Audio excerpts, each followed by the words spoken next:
tuning in to Paper Jam this week. This is Katie. And I'm Meredith. And this week's theme is soundtracks, where we're talking about books that have been turned into movies. I hope you guys checked out the other two podcasts about Nick and Nora's Infinite Playlist by Rachel Cohen and David Levithan, and Holes by Louis Sacker. In this podcast, we're going to be talking about Persepolis by Marjane Satrapi. And Persepolis is a story about a young Iranian girl named Marjane, who is growing up during the Iranian Revolution. The first half of the story takes place in Iran as the country is falling apart, and the second half of the story is about Marjane's experiences in Vienna when she's sent there to go to school, and also her return home after a few hard years. The coolest thing about this book is that it is a graphic novel, so it uses comic graphics to depict the tale that Marjane Satrapi is trying to convey.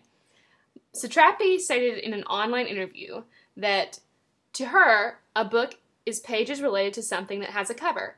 Graphic novels are not traditional literature, but that does not mean that they are second-rate. Images are also a way of writing. When you have the talent to be able to write and to draw, it seems a shame to choose one. Satrapi thinks it's better to do both. And if you haven't seen the book, you should definitely check it out. Yeah, this is really amazing what she does with these graphics. She's clearly very talented, and the graphic novel is really dealing with some really tricky issues and tough stuff. And sometimes the pictures describe the emotion and the situation even better than words could. The graphic novel, I think, was the perfect medium for explaining these really intense issues. And it was very different from the typical war movies that are on TV, Yeah. you know? I would say that it's just as powerful, if not more powerful. Yeah, even though the images are in black and white and they're cartoon images, you really still feel the full force of the argument that she's making. This is a great way to introduce the concept of the Iranian Revolution. And reading this book was definitely my first exposure to the Iranian War. And this format really laid out the issues in a very understandable way. But I wouldn't say that the cartoon format took away or belittled the meaning at all. Oh yeah, absolutely not. I think it was just the coolest. But the best thing about the movie is that it turned those images into moving pictures.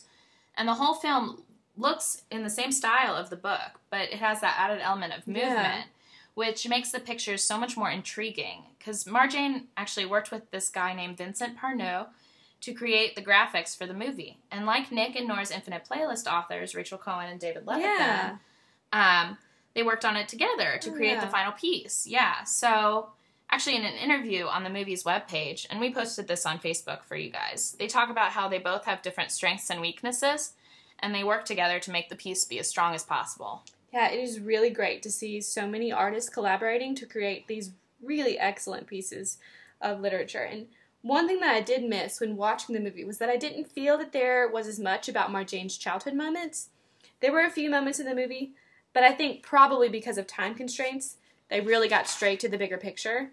I feel like I really got a sense of what was going on in Iran, but I missed Marjane's personal journey of growing up.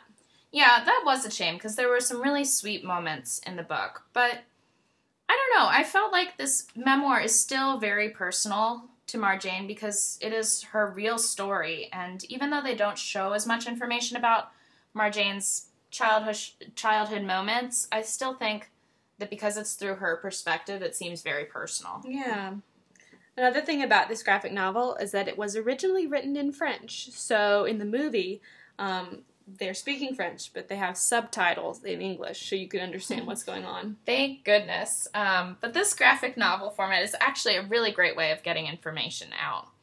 And this story, I think, was very approachable for me as a reader. I almost wish that these kinds of stories were more available for all kinds of histories. It's a great stepping stone to kind of prepare you for more complex accounts. Yeah, definitely. I wish that all my history books were in a graphic novel format. Oh my gosh, wouldn't that make life easier? But you know, Meredith, you should actually tell them about that comic making website that you showed me the other day. Yeah, it is so cool. Okay, the website is called Pixton.com, Pixton.com. You can sign up for a free account and make your own comics. So we'll post a link on the Facebook page that you can search for on Facebook if you just type in Paper Jam, 2 words.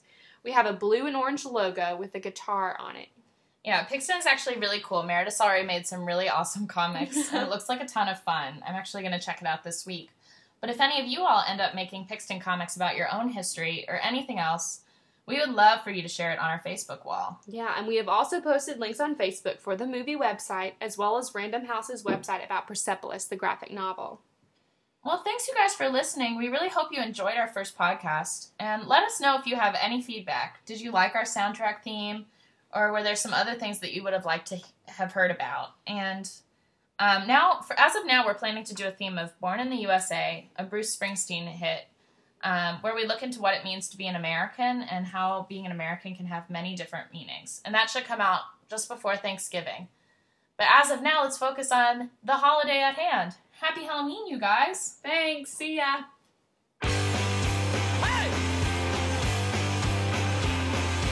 Des chantants de nous descendent.